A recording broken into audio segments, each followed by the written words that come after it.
sit down and grab your lunch. It's time for the Bolts Brown Bag, the only show where you make the call.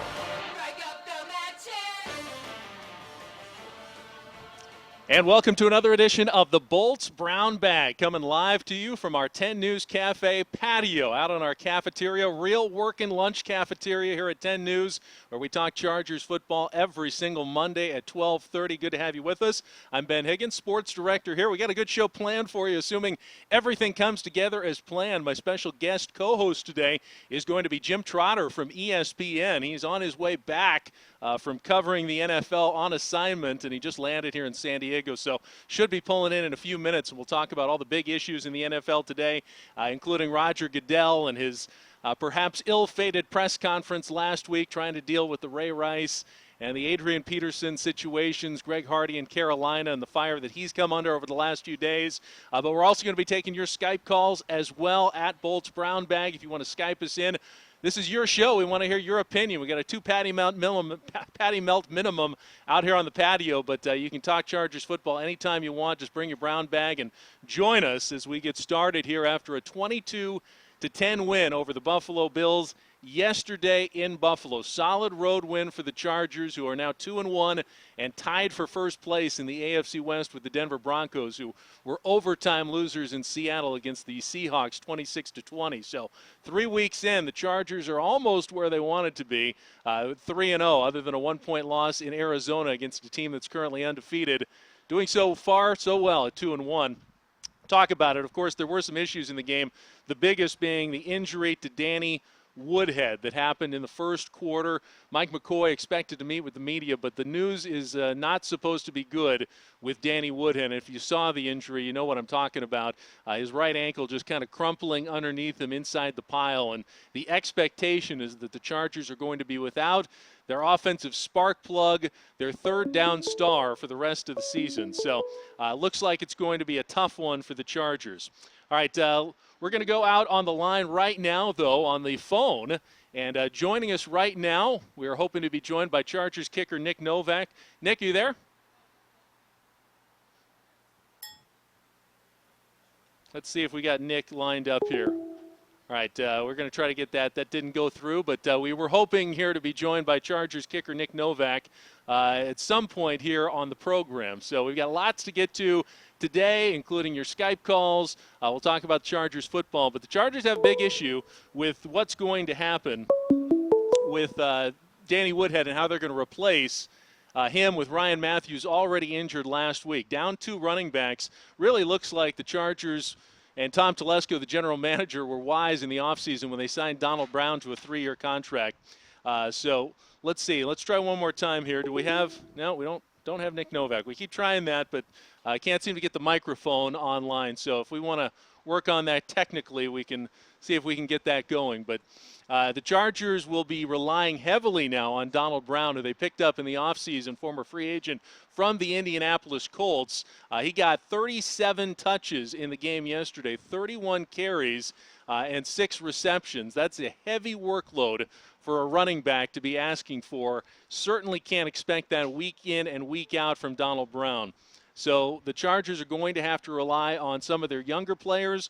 Brandon Oliver, who was an undrafted rookie, got 3 carries in the game against the Bills yesterday. Marion Grice, who was their 6th-round draft pick out of Arizona State, is on the practice squad right now. We could see this week if the Chargers decide to make a move and activate Grice, or if they go out and look for some street free agents, running backs who might be available right now that they think can step in and perhaps contribute while Ryan Matthews and Danny Woodhead are gone. The injury to Matthews last week, the sprained MCL in his knee, is still expected to take another month or so before he can come back. So the Chargers are going to be trying to get through this next stretch of their schedule, certainly without their top options at running back. Now the good news, as you look at the schedule moving forward for the Chargers, they've got their next 4 games all in the state of California. Next Sunday they'll host the Jacksonville Jaguars, who are 0-3, coming to town. And this game is one where the Chargers are already close to 2-touchdown favorites. They'll be facing a rookie quarterback in Blake Bortles, who was named the starter yesterday after he came in at halftime in a loss to the Indianapolis Colts. So the Chargers will certainly be favored. Then they've got the New York Jets coming to the queue the following week. a trip to face the winless Oakland Raiders after that, and then the Kansas City Chiefs, who are currently 1-2, coming to Qualcomm Stadium. The next time the Chargers leave the state of California won't be until a month from Thursday, the 23rd, when they visit the Denver Broncos. And, if all goes well, the Chargers could be 6-1 at that point in a first-place showdown with the Denver Broncos. Now, it's tough to put together 6-game winning streaks in the NFL no matter who your opponents are. So the Chargers are certainly going to have to figure out a way to play well over that stretch, overcome the loss of the running backs, and find a way to get victories, especially with those 3 games at home, and then they get into some divisional play. Lots of things to like about yesterday's game, though, especially when you look at what Phillip Rivers did with the offense, mixing the ball up, moving it around, getting it to different players. Malcolm Floyd with a couple of big receptions, 2 49-yard catches that set up a lot of points. So let's try one more time, see if we can go out to our line. Nick Novak, can you hear me?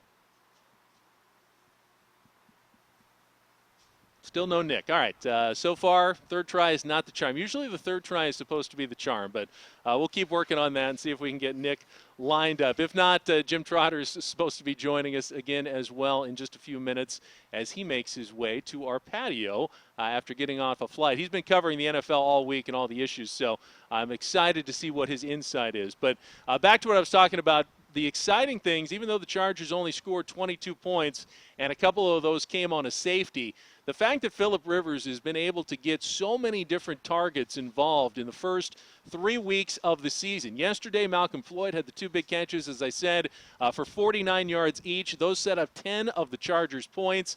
We've seen Antonio Gates have a big week last week. We've seen Keenan Allen mixed in all 3 games. We've seen Ladarius Green. He had a big catch to set up a field goal in yesterday's game as well. And Phillip Rivers is the quarterback you want when you have various weapons. He talked about it a little bit after the game yesterday in Buffalo. We got a great group of unselfish guys, and they know the ball can go anywhere, and it's going to be any guy, any week. And that's just they really. It's not just lip service. They believe in that. They like being unselfish. They get excited when other guys score and catch the ball. And there's just enough guys, and we have the youth with some veteran guys that understand that's how you win. And if you look at the stats at this point through 3 games of the season, it really points it out. Antonio Gates, who only had 1 catch yesterday, he is the leading receiver for the Chargers with 14 catches, but you mix it all around. Malcolm Floyd has 6 catches for 148 yards. That's second on the team. Eddie Royal has 12 catches. He had the 2 touchdown catches yesterday, and Eddie Royal always seems to sneak in there with those big games when you least expect it. He had 5 touchdowns in the first 2 weeks last season, then went quiet for a while, was hurt, came back, scored a couple later in the season as well. But when you have so many options like the Chargers do near the goal line, especially when everyone's healthy and you've got Matthews and Woodhead in there as well, and Hello, Eddie Royal can. Chargers. All right, well, now we're calling out the Chargers, but no, that's the main line, so we're going to have to wait until they give us a call. We'll figure this out. This is why we have fun. Just talk Bolts and our Bolts Brown bag each week. The technology we will get as the season goes on. I promise you, we will get everything straightened out. But the Chargers playing well is what I think has got everyone excited right now at 2-1. And the defense has certainly been, I think, a bright spot for the Chargers through the first 3 weeks of the season. In fact, through 3 games, the Chargers right now have allowed the 4th fewest points in the National Football League. That is an unbelievable improvement over last season when the defense struggled pretty badly until the last 5 games or so of the season when they got it together a little bit and went on that late run that got them to the playoffs. Right now, the Chargers defense is doing a great job keeping in them games. And if you've got Phillip Rivers at quarterback and the Chargers playing, defense, limiting teams to, 15 to 20 points per game, that is a recipe for victory almost every single week if you're the San Diego Chargers. So the new additions really paying dividends. Brandon Flowers, who was picked up late in the offseason, was a nice pickup from the Kansas City Chiefs. He's contributed the first 3 weeks. Jason Verrett, the first-round draft pick, has looked very good, ready to go in the first couple of weeks of the season as well. Not like a rookie at all. Certainly ready to play as a quarterback on this NFL level. Jerry Atachu, we've seen make big plays. He was the second-round draft pick. Tom Telesco traded up to get him. So that was a big pickup as well. So just adding those pieces, getting back a healthy Dwight Freeney, and he has looked maybe not, at his prime from the Indianapolis Colts, but awfully close to it in the way he's being used, rushing the quarterback, getting past, getting some hands up there in the passes, getting a sack yesterday in the game has been absolutely huge. So, all right, let's go. We've got Jake is on the line. Jake from BoltBeat.com is going to join us. You can Skype in as well. Jake, good to have you call in again as we get everything settled out, but at least we know we can get you back on Bolts Brown Bag. How you doing? Jake, can you hear me?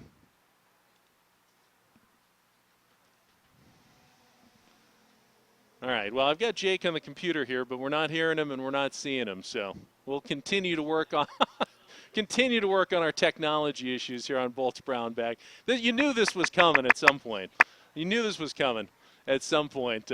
Let's see, Jake. Now, can you hear me now? I feel like the guy in the Verizon commercial. Can you hear me now?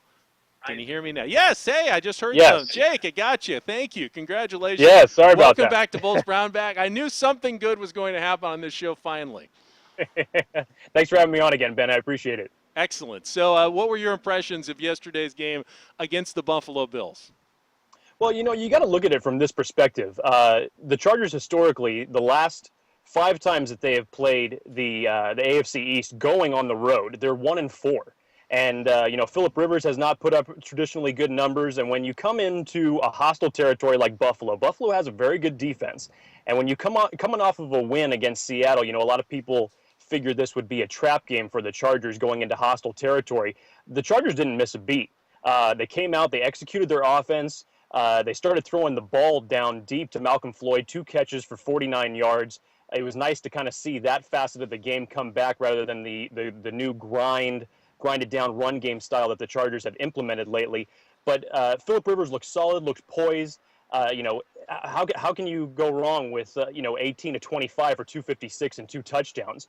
What the most impressive thing to me is that you ended the first half on a long drive, and then you came out at the beginning of the second half and you put together an 8-minute, 80-yard, 14-play drive that resulted in a touchdown. Those are the type of things that the Chargers do to absolutely decimate their opponents. You keep that opposing offense off the field, and you get that defense tired. And they had another successful game plan, and they executed it accordingly. Now, one thing that has me worried, Jake, and you can comment on that, obviously the injury to Danny Woodhead is going to be a concern moving forward, especially if he's out for the season, as most people are expecting. But the Chargers don't really have anyone on the roster who can play that Danny Woodhead role. I like Brandon Oliver, what I saw from him in the preseason. They used a draft pick on Marion Grice, but these guys are rookies. And really what Danny Woodhead brings is that reliability, that veteran experience to make the right reads on third down, whether it's blocking, running, or receiving a pass from Phillip Rivers. And you can't really count on rookies. And if you're Phillip Rivers, you can't count on a guy like Brandon Oliver or Marion Grice to step in and do what Danny Woodhead was able to do. Yeah, you're absolutely right. I mean, there's no question that nobody on the roster is going to be able to replace the Danny Woodhead effect. What he brings to the team, what he brings to that offense, that element of what he can do in the backfield and in the passing game, there's just no replacing it with either Brandon Oliver or Marion Grice. From what I've heard, per Michael Gelkin, is that the Chargers are going to explore the possibility of bringing on another veteran running back to the team. It's just rumor at this point, but that is an option that the Chargers are keeping open. So it's, obviously the Chargers are looking at every facet of the free agent market and the players that they currently have on the team to figure this out and to try and, get the best players that they can on the roster to help them win. But Danny Woodhead going down is an absolutely huge blow for the offense. But you know what it is? It's the next man up. And the Chargers didn't miss a beat when Woodhead went out of the game. You saw Eddie Royal starting to get into the game. You saw Ladarius Green starting to get more involved in the offense. So, that's the one key thing that you can look at with this Chargers team is that they're showing resiliency. They're showing, they're able to overcome adversity in the light of some of these moments. And the best thing I think you could think of is at this point in the season, the Chargers are nearing the easiest part of their schedule with the next 4 games that they have. So it'll be nice that you may actually have Ryan Matthews back at the end of that stretch. But again, like you said, losing Danny Woodhead is just humongous. Yeah, best case scenario, obviously, the Chargers can get through without Ryan Matthews and Danny Woodhead the next 4 weeks against the Jags, Jets, Raiders, and Chiefs, and can be 6-1 heading into a showdown with the Denver Broncos on Thursday Night Football. That's easier said than done, though, Jake, even from a fan's perspective, I'd imagine. Yeah, I mean, we have to go to Denver, or I'm sorry, we actually have Denver at home. I guess that's the best. I guess that's the best facet in that regards. But we've proven that we can beat Denver, before when we don't have key players, and having them at home for the first game this year is actually going to be a good advantage for us. So we're not going to have Melvin Ingram during that time, unfortunately, during the IR to return tab. But if the Chargers can keep this up, there's a sense that you just see that the defense is playing harder. That one offense, is basically picking up the other. The offense is picking up the defense is picking up the offense when either one is struggling. And if the Chargers can keep rattling off these type of victories in the fashion that they're doing, it's only going to just bring them up because they know who the top dog in the AFC is. Even though they're tied for a record right now, they know who the media has been talking about. They know that they have to win their division first. And going into Denver, I'm sure, is something that they're looking forward to in the next couple of weeks. Well, Jake, I really appreciate it. You've made a couple of great contributions to the show in the first couple of weeks, and I imagine we'll continue to count on that as the season goes on. But thank you very much. Thank you very much for the time, Brent. I always appreciate coming on with you. All right, Jake from BoltBeat.com. Excellent talking to him again as we continue here on Bolt's Brown Bag. Again, hoping to be joined by Jim Trotter from ESPN. He's on his way, making his way from the airport. He was actually in Phoenix this weekend covering the Arizona Cardinals, who a surprising 3-0 to start the season. And it's funny, if you look at the Chargers' schedule over the first 3 games, they lost that 1-point affair on Monday night to open the season in Arizona. And then they came back with the win last week over the Seattle Seahawks at home, and now a 22-10 victory over the Buffalo Bills. The Chargers are 2-1. The 3 opponents that they've played are 3-0, 2-1, and 2-1. And both of those losses are from the San Diego Chargers. So from a strength of schedule perspective, at least win-loss-wise, doesn't get any harder than it has for the Chargers the first 3 weeks of the season, and yet here they are sitting at 2-1 and tied for first place. So by that measure, it's been a hugely successful start to the season for the Chargers and this offense. All right, we're going to find out what's for lunch today. We do that every week. Going to bring in a second. We'll bring in our chef and find out what's for lunch here on the Bolts Brown Bag. But that's part of the show as well, since hopefully you're enjoying your lunch as you're watching some Chargers and Bolts Brown Bag. We get our lunch out here as well. So we'll do that in just a moment as well. Some other things we've got planned coming up for you. There is a poll question up right now at our 10news.com/Bolts Brown Bag page, and we invite you to vote on that poll right now, and it has to do with the injury to Danny Woodhead. The question is, with all of the early season injuries, Danny Woodhead, Ryan Matthews, Nick Hardwick, Melvin Ingram also going on IR over the week, how will that affect the Chargers' chances moving forward? And the options are devastating. The Chargers are going to miss the playoffs because they're missing all these key players. It'll affect them a little bit. They'll struggle, but still manage to get through despite the injuries.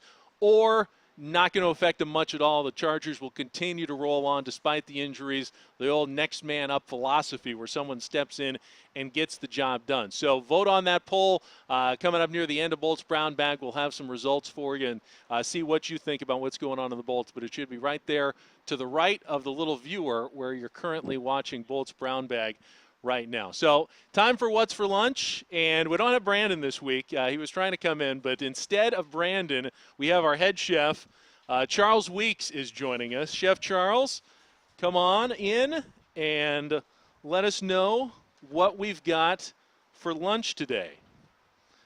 All right. Today we have chicken piccata. Chicken piccata. Oh, yes. Looks beautiful on the presentation. I always give you an A for presentation. All right, thank you. Risotto, Nice. Brussels sprouts with sauteed garlic and bell peppers, and asparagus. Asparagus, got the capers for the traditional yes. chicken piccata. Yes. A little, what is that, a little lemon, white Little wine? lemon, white wine, butter. Excellent. Excellent. This is gourmet, Charles. Well, we tried to. Stepping it up here at lunch. Excellent. Now, when we have Brandon in, who's your assistant there in the kitchen, he plays football. Now, are you a football fan at all? Yes. You are a football fan. Yes, All right. a little bit. So what team do you pull for? Do you have? Chargers, of course. Of course. Chef Charles pulls for the Chargers. Now, what kind of chef would you say? Are you a Gordon Ramsay? Or are you a yeller and a screamer? Are you more of a friendly type, an Emeril Lagasse back there? What's your style of cooking? Depends on what day you catch me on. To tell the truth, I can be all of them. But, Excellent. More like no, I don't want to say Ramsey. No, not a Gordon Ramsay. Okay. No. Well, he's very successful, so not the worst thing. But I see you, Emeril. You have like a Cajun flair for some of your dishes, absolutely. So a little bam on that. Ready to go. Looks beautiful. Thank you, Charles. Appreciate it. All right, that's Chef Charles Weeks, our What's for Lunch segment each week on our Bolts Brown Bag. Chicken piccata is the dish of the day. So still looking forward, hopefully, having our guest co-host, Jim Trotter, had a little bit of difficulty. He just texted me at the airport getting out, but hopefully he'll be on his way shortly. But we can start discussing some of the issues going on in the world of the NFL. Before Jim gets here. He has covered all week long the situation going on with player character and conduct and domestic abuse off the field, specifically the Ray Rice incident in Baltimore that was followed very closely by Adrian Peterson and his child abuse incident with the Minnesota Vikings.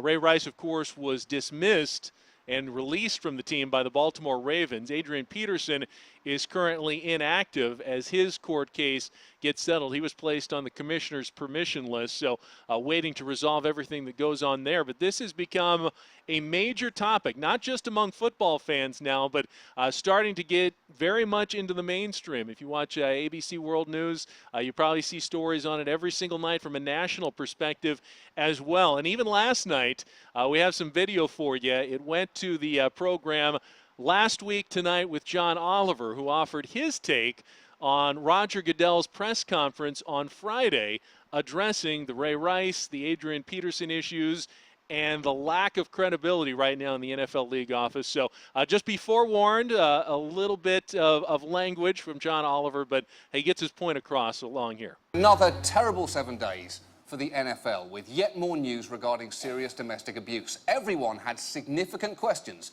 for NFL Commissioner Roger Goodell regarding how the NFL handles domestic abuse and what specific plans he has to improve things in the future. And so on Friday, he spent an entire 45 minutes answering none of them. These incidents demonstrate that we can use the NFL to help create change. We are taking a number of steps. We will re-examine, enhance, and improve all of our current programs, and then we'll do more. There will be changes to our personal conduct policy. I know this because we will make it happen. We've acknowledged that we need to change what we're doing. Now we have to get to what are those changes going to be. And in so saying, I have effectively made sounds which, when put together, constitute words which can then be turned into sentences that make noise to travel into your ears, and that's 45 minutes. I've done it. Goodell out. Clear eyes, full hearts. Can't take my job. The low points of the press conference might have been when Goodell had this exchange with a reporter from TMZ. I would have loved to have seen that tape. Should we do more to get that information in the future? That's a question I want these experts to do. We found out by one phone call. You guys have a whole legal department. Okay, you know that things are not going well when you lose the moral high ground to a TMZ reporter. A man whose employer ran a story this week titled "Nicki Minaj Bamboozles Her Ass Critics." And the thing is, Goodell wasn't just getting criticised in the room. If you were watching on ESPN, you could see NFL players live tweet the proceedings, including Darius Butler, who wrote, "This press conference is pointless." And you know what? Darius was right. In fact, Darius is right about everything that he watches on television. Just a few days later, I was watching NBC's The Mysteries of Laura when a tweet of his popped up saying, "Yes, the reviews have been bad, but it's good to see Deborah Messing back on TV where she belongs." You're right again, Darius. You've really got your finger on the pulse of America. But truly, But truly, the single greatest reaction to the entire Goodell press conference debacle came from wide receiver Sidney Rice, who wrote simply, "Boo this man, ghost emoji." And I really think that says it all. Bravo, Sidney, bravo. Boo this man, ghost emoji indeed. Well, the sharp wit of John Oliver, who has tackled subjects ranging from net neutrality to Ferguson, and now he puts his sights on Roger Goodell in the NFL. You wonder how long this man is going to be able to stay credible as commissioner of the league. I think we talked about it a little bit last week. Roger Goodell getting paid $44 million a year to be the commissioner of the NFL. For $44 million a year, if I'm the owners, I'm expecting less controversy and a little more direction from the commissioner and not having distractions pop up over and over again week after week. We will see if Roger Goodell is able to survive what's going on right now. Now, the one thing he's got in his favor, of course, is that income in the NFL, revenues are at an all-time record high with gigantic television deals. The owners are getting billions of dollars a year, and as long as Roger Goodell keeps those checks pouring in, that may be the most important thing for the group of 32 NFL owners. But at some point, they have to realize that there's someone else who can probably do the job of commissioner that's not going to be such a lightning rod and has lost the faith of, as you saw, some of the players, certainly of many of the fans, the media around the country who cover the NFL. Not a lot of credibility right now for Roger Goodell. So a major issue that's going to be facing the NFL, not just this week, but as the season continues to go on, exactly what is going to be happening in that commissioner's office. If you want to participate on the program, you can Skype us. Bolts Brown Bag is our account. We got one Skype call on, so we can certainly welcome some more, and you can give us a try right now. But while we do that, we've got some Twitter questions who have come in. Mike tweeted in, will the insane workload for Donald Brown eventually break him down? My answer to that would be sooner than eventually it's going to break Donald Brown down. There's just no way that he can carry the ball 31 times and catch a few passes in a game and stay healthy over the course of the season. Chargers absolutely are going to need to get Donald Brown some help while Ryan Matthews is out. And with Danny Woodhead likely out for the season, they're going to probably, as Jake mentioned, look out in free agency, look for guys who might be available. LaMichael James, Ben Jarvis, Green Ellis is getting healthy. A couple of the names that are out there that could be players that the Chargers are interested in bringing in. But, of course, going to take time to even get a veteran up to speed in the Chargers system. Not that easy to learn. Everything that you need to do as a running back, it seems simple. You take the ball, you run with it, you look for the holes, you try to avoid the guys who are tackling. But actually, it's a lot more complicated. You need to know the blocking schemes. The most important thing for the San Diego Chargers is protecting their $100 million quarterback, Phillip Rivers. And one of those lines of protection is the running back. Oftentimes the last guy who can get a block in on a charging linebacker or a stampeding defensive lineman is the running back who gives Phillip Rivers that last half second to get rid of the ball and not get absolutely pummeled. So if the running back doesn't know the right assignments, who they're supposed to block, what they're supposed to do on a play, it can have disastrous consequences. And we saw that just a couple of years ago when Phillip Rivers was struggling with turnovers in 2011 and 2012. A big reason why was simply he was not getting the kind of time from his offensive linemen and the running back protection to get the ball away. And that led to fumbles, it led to interceptions, and ultimately it led to the undoing of 2 seasons and the firing of Norv Turner as head coach and A.J. Smith as general manager. So don't undersell how important that running back position is and how much the loss of Danny Woodhead could affect the team. Let's see. We've also got Sonny, who says a lot of early injuries to key players, but seems like the D is playing well. The red zone offense needs some work as usual. I think that is an issue for the Chargers right now, Sonny. Thanks for the tweet. The Chargers are getting the ball down the field quite well. They had 4 trips into the red zone yesterday, but only came away with touchdowns on 2 of those possessions. Now, against the Buffalo Bills, you get away with it. Not a great, efficient offense. You've got a young quarterback, E.J. Manuel. The Chargers' defense was able to slow them down enough, hold them to 10 points, that you only score 20 on offense and another safety. You're able to walk away with a big road victory. But tell me, when you're facing the Denver Broncos and you're settling for 2 or 3 field goals instead of getting touchdowns, you know that Peyton Manning is going to make you pay for that every time. So that was an issue last season in the first year of Mike McCoy's tenure as head coach. We'll see if they can continue to improve that. It was a real focus during the offseason. Chargers, red zone, trying to find ways to get touchdowns instead of field goals. And, you know, it's surprising when you've got a player like Antonio Gates, so good around the end zone, so good with his body. You've got a young tight end who's just a size and speed mismatch like Ladarius Green. You'd think the Chargers would thrive in the red zone, would be one of the best teams in the league, but it just has not happened over the last couple of years, and it's definitely an issue that the Chargers need to be working on.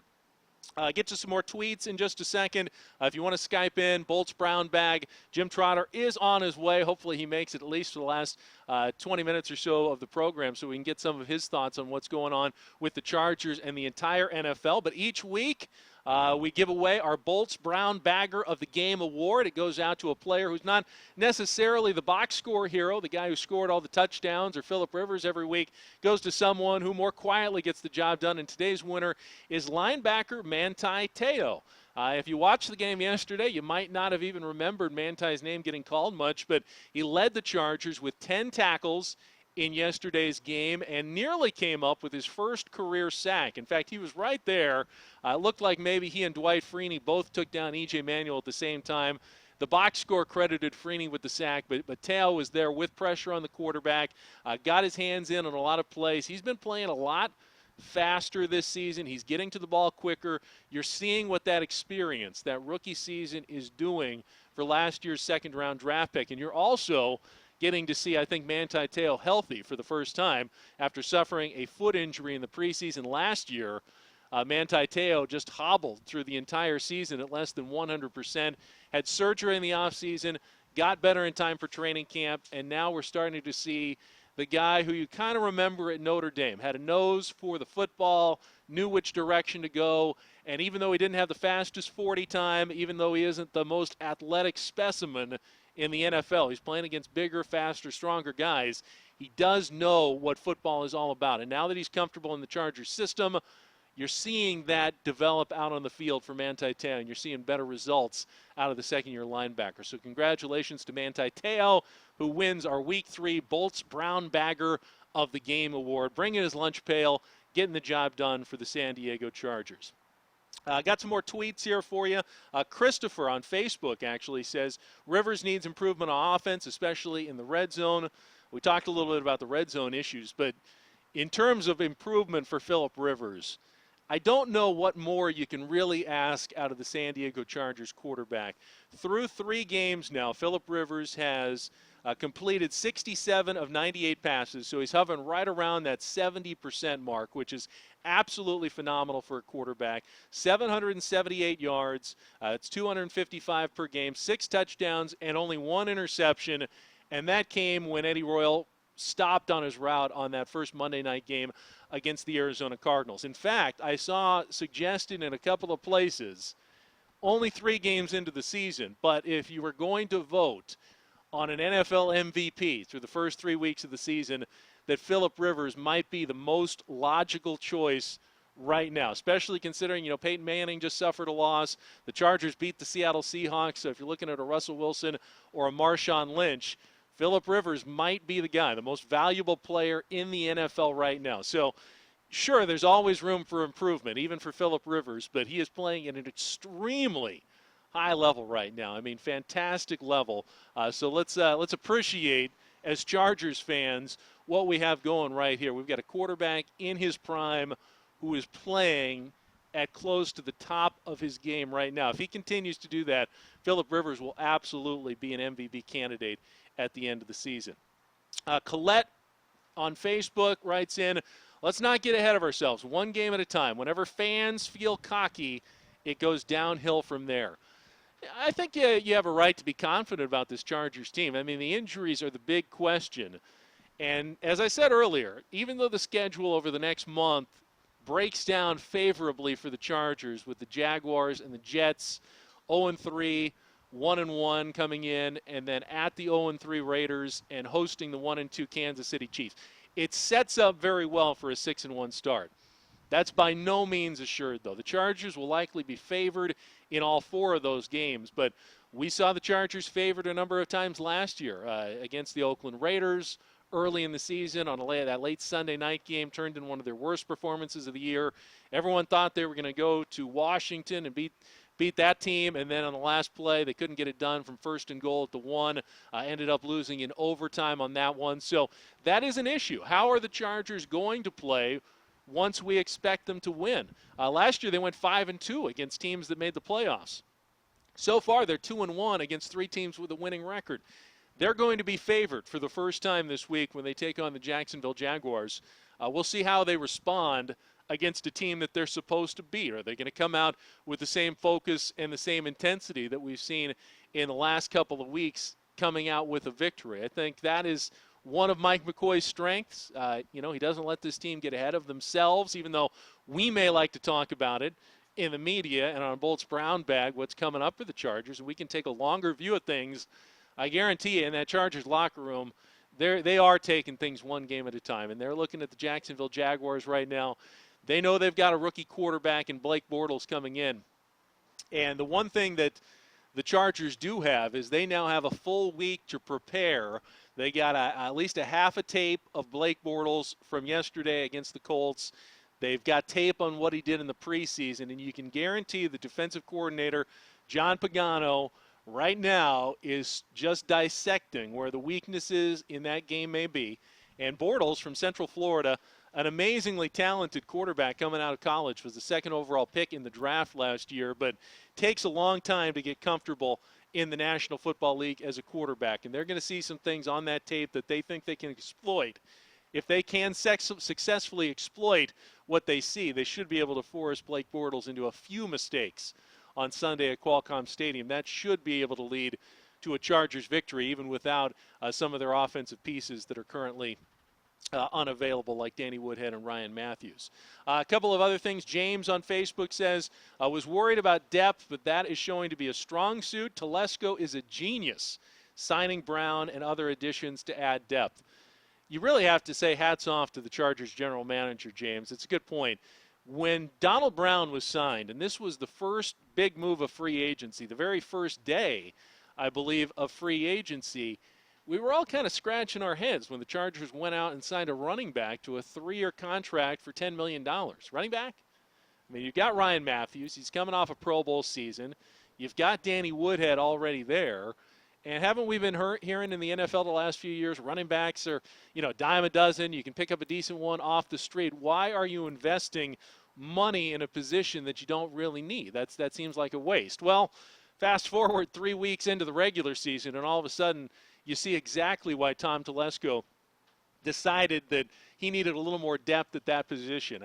He saw the playoff game in Denver like we all did. When Ryan Matthews was unavailable against the Denver Broncos, the Chargers offense simply did not work the way it was supposed to. They were not able to keep that second threat that makes opposing defenses honest. That opens things up for Phillip Rivers. And even though the Chargers came back and made that game close, they were so ineffective moving the ball in the first half plus of that game that it cost them a chance to go to the AFC Championship game. So he saw that, and the first move that Tom Telesco made in the offseason as general manager was to add a running back, a third running back, and already that move looks like it is an absolute stroke of genius now that Ryan Matthews is out for a month and Danny Woodhead is likely out for the season. Earlier, told you about our poll. If you haven't voted on it yet, you can do so along the side of the page there where you're watching us in the window at 10news.com/BoltsBrownBag. He asked you about those injuries, how you think they're going to affect the season moving forward with Danny Woodhead, Ryan Matthews, Melvin Ingram, Nick Hardwick, all out for varying lengths of time. Do you think it's going to have a devastating effect on the Chargers season? They're going to miss the playoffs. Will have a moderate effect. The team going to struggle some without those players, but will ultimately get the job done? Or do you think the Chargers can continue on without missing really a beat? Next guy steps up, and they continue to play as well as we've seen the last couple of weeks. Last time I checked, 54% leading right now say the injuries will have a moderate effect on the Chargers season. 30 say no effect at all. The Chargers should continue to roll on despite the injuries, and 16% say the Chargers will be devastated by those injuries, and it will likely lead to the team not making the playoffs with the injuries. So you can continue to vote on that at 10news.com. All right, we are expecting to be joined shortly by Jim Trotter. He is on his way in, so hopefully you've stayed with us, because it is always a treat to talk to a man who, in fact, I see him coming in from outside of our patio. Let me give you a little introduction as he comes in. Jim Trotter spent several years at the San Diego Union-Tribune, where he covered a number of sports, but eventually became the full-time beat writer covering the San Diego Chargers. He then became the UT's national football writer, where he expanded his focus to cover the entire NFL. From there, he spent 6 years at Sports Illustrated as a senior NFL writer, and then just last year, he joined the team at ESPN, where he now covers the National Football League for the worldwide leader. He was in Arizona yesterday covering the 3-0 Arizona Cardinals as they defeated the San Francisco 49ers. One of the really surprising starts in the NFL this year has to be the Cardinals, starting with their win over the Chargers on Monday night in Week 1. They followed that up with a victory over the New York Giants, and then they get the job done at home against the San Francisco 49ers.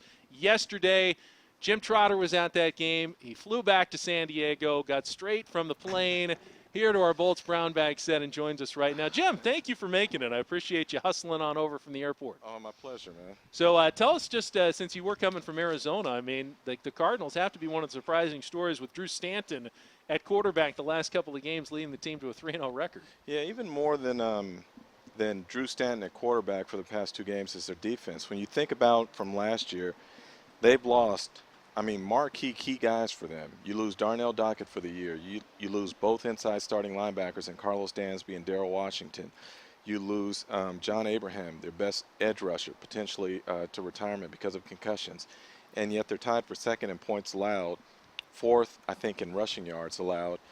It's just been a phenomenal job by Todd Bowles, in my opinion, when you think what they've done, particularly in the fourth quarter where they haven't given up a point. Head coach Bruce Arians was the coach of the year when he was with the Indianapolis Colts, filling in for Chuck Pagano when he was fighting leukemia, and then wasn't really the hottest commodity on the coaching market. Despite that, Arizona went and picked him up, and they look like geniuses for doing so. Well, a lot of that was his age. You know, Bruce being older, he's been around for a while, and so folks are always looking for the young, fresh, new innovator, that sort of thing. But when you look at Bruce's record, his track record, it's tremendous in terms of the passing game, what he's been able to accomplish. So the thing that's interesting to me when you watch him is that he's come in and he's let it be known that no one is off limits and no one is safe.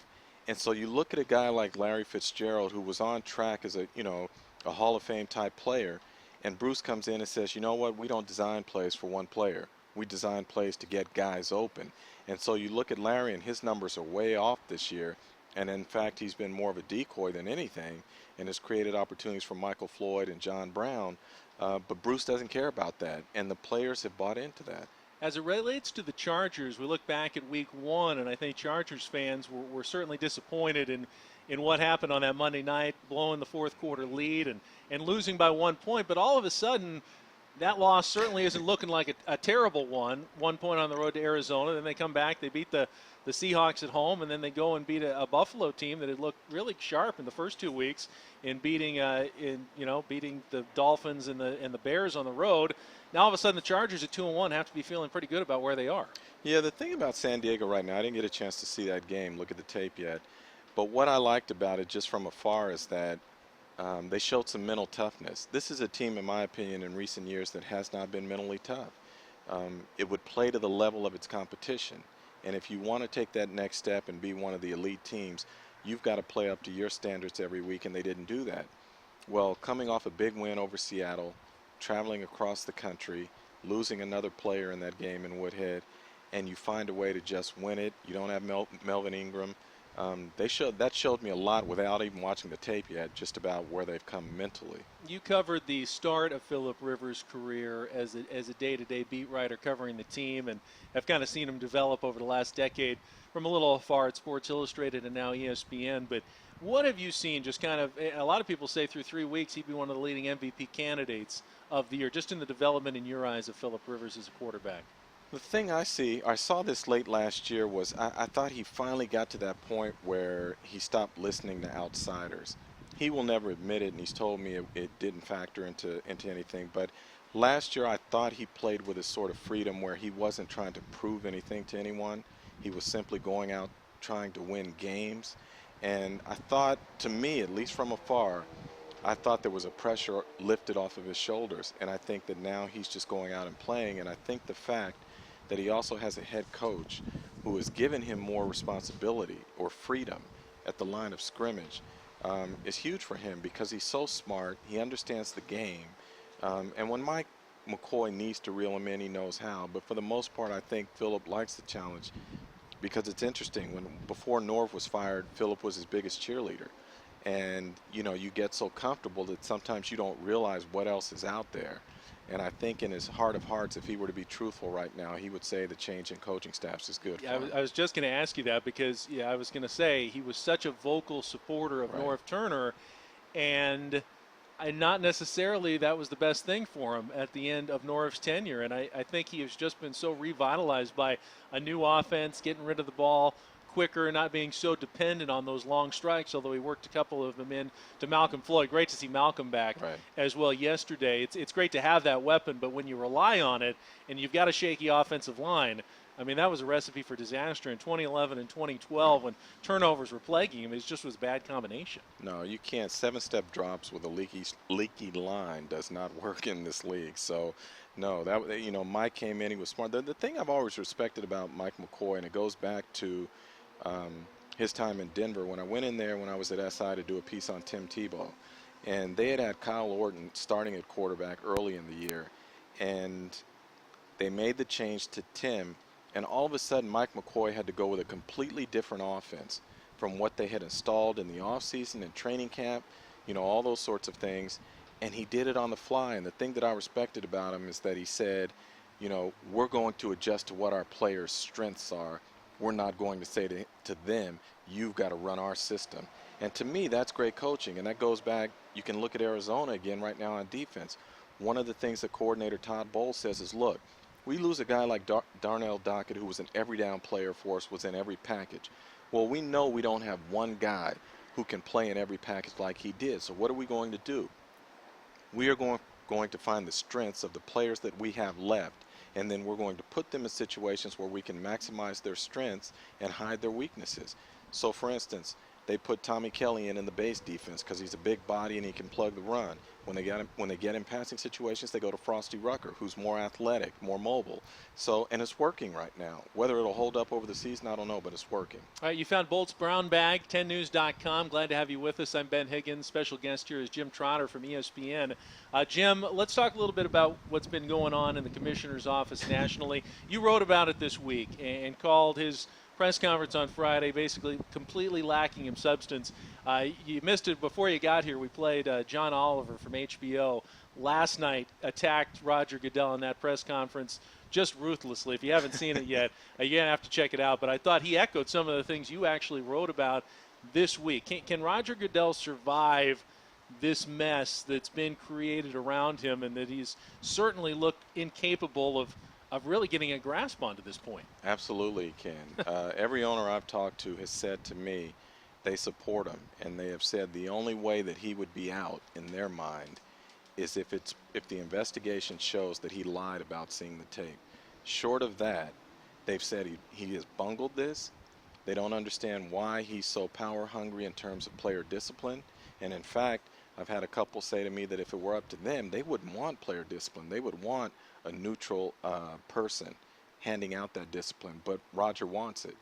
But they said, short of him, the investigation showing that he lied in terms of seeing the tape, they're going to support him. Now, you need someone to handle discipline outside of the teams, because there's just too much of a temptation when you got wins and losses on the line.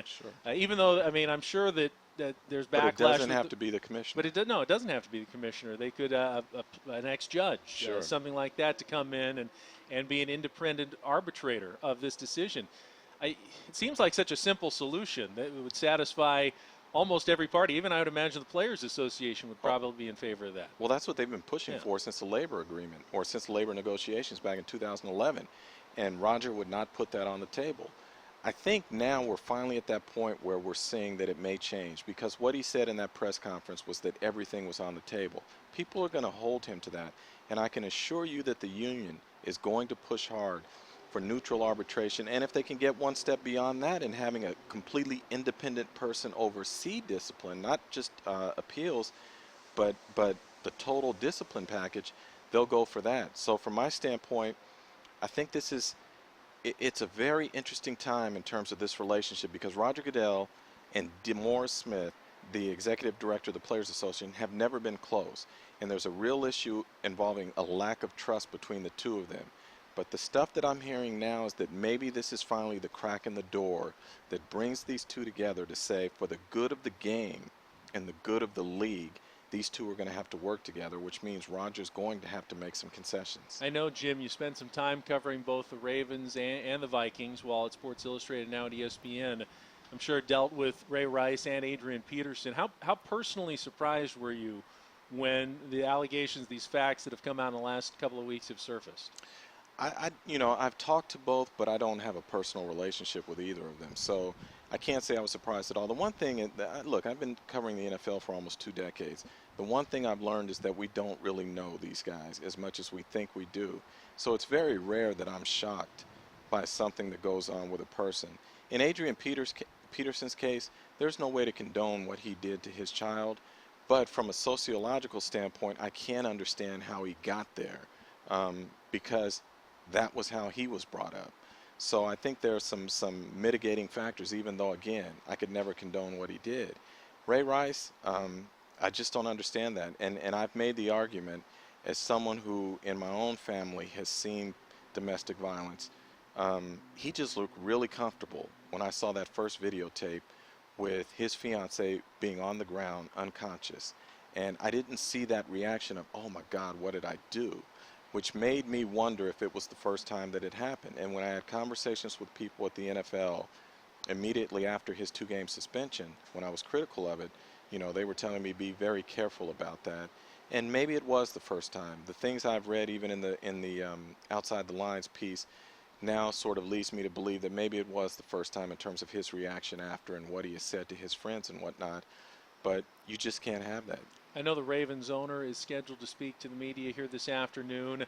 Are they facing some trouble? Do you feel like jobs are on the line in that front office when stories like the one in ESPN last week that came out about the extent they went to try to protect Ray Rice, keep the suspension to a minimum, those have started to surface? You wonder if heads are going to roll in Baltimore. Oh, I absolutely believe. If it's true that the director of security at the casino gave a play-by-play within hours to the director of security of the Baltimore Ravens and told him almost blow by blow what he was seeing, and the Ravens covered that up, and not only covered it up, but tried to lessen the potential discipline of Ray Rice, I think absolutely somebody's going to be fired there. Jim Trotter, our guest from ESPN. The last couple of minutes, turn our attention back to the Chargers in the AFC West and the Bolts Brown Bag. Denver lost, of course, in overtime. I don't know if you had a chance to see any of that. A good game, 26-20 to the Seahawks. So both those teams now 2-1. Do you feel like Denver has potential weaknesses, that the Chargers are a team that could challenge them in the division, or would you still call the Broncos the clear favorites in the AFC West at this point? Well, I still call Denver the favorite, but I will say this. San Diego knows how to play Peyton Manning. And so I'm not surprised whenever the Chargers do beat the Broncos or beat Peyton Manning. The question for me now is San Diego has a very favorable schedule going forward, at least the rest of the first half of the season. If it continues to play mentally tough, psychologically tough, and beat the teams that it's supposed to be, it's going to put tremendous pressure on the Broncos, to have to match that. So I don't rule them out. I like what I've seen thus far. but it's a long season. And I always say people overreact in this league. You know, after the first week, and everyone said Seattle's going 16-0, and I'm like, are you serious? Based on one game, have you not learned anything about this league? So, you know, I'm impressed with what I've seen from the Chargers thus far, but it's a long year, so we'll see. And replacing Danny Woodhead, to me, we discussed a lot in the first half of the show before you got here. So tough. Not that Danny Woodhead is the best player in the league, but for what Phillip Rivers needs and that the versatility, his third down ability, Right. whether it's stand back to block, Right. running, or passing, and that security blanket he provides. There's no one out there, either in-house, you know, the rookies, or even on the street, who can replace what he brought for the San Diego Chargers. So to me, that's going to be a big loss for No the doubt Bolts, about it. But it's interesting. A lot of people think back to the offseason when the Chargers signed Donald Brown. And a lot of folks said, why Donald Brown? You've got other needs, you know? I'm raising my hand right here. You Yeah, know? I was one. Like, really? First move, Donald Brown, 3 years? You got so many holes on defense. This is what you do, Tom Telesco? Okay, I understand now. I get it. He looks prescient, man. He looks like he's got a crystal ball right now. So, you know, I think that's huge for them now, you know, and Donald can carry the slack hopefully until Ryan Matthews gets back. But they got to stay healthy. They can't afford any more injuries. They're not that deep. So from my standpoint, it's going to be a tough road, but it's a doable road for them. Well, the good news Sunday, they've got the Jacksonville Jaguars at home. They'll be favored for the first time. I've seen almost 2 touchdown favorites at this point. The interesting thing in that game is you're going to see Blake Bortles starting for the first time after he came in the second half. I liked what I saw from Bortles in the preseason. I'd imagine John Pagano's back there looking at the second half of that game and what he saw in the preseason. And defensive coordinators, they find weaknesses. They know where to attack rookie quarterbacks in the league. So I imagine the Chargers are going to try to pressure him into a few mistakes. Absolutely. But the bigger issue for Jacksonville is defensively, they're just not getting it done. So, you know, I like Blake Bortles. Actually, it was my last story at SI was on him, and he was training up in Carlsbad. And I found him to be a guy who likes the challenge, works hard, isn't afraid of the spotlight, that sort of thing. And he had an excellent preseason where a lot of people thought he should be starting. So I think he's got some ability, but I just don't think Jacksonville has what it takes to stop San Diego's offense. So this is a game San Diego should win and win comfortably. And if it doesn't, then we're back on that thing about playing to the level of your competition. All right, got an update on our poll question. Just checked it again. 59% now say that the Charger injuries will have a moderate effect on the team. They will have some struggles moving forward. 28% think the Chargers don't miss a beat despite the injuries. And 41%, that seems a little high. That's a 14%. I think it'll have a devastating effect on the Chargers moving forward, the injuries they've had. Jim, I appreciate the effort to fly on in, drive on in, get here and join us for the last 20 minutes or so. I enjoyed talking to you. Thank you. No, thank you, man. I'm sorry for being late. No problem. Not your fault. Everyone knows what air travel's like. All right, Jim Trotter from ESPN, our guest this week. We will be back next Monday at 12:30 right here at 10news.com/BoltsBrownBag. Talk about hopefully a win over the Jacksonville Jaguars, and we will join you again, take your Skype calls, and more. I'm Ben Higgins. Thanks for joining us this week in the Bolts Brown Bag.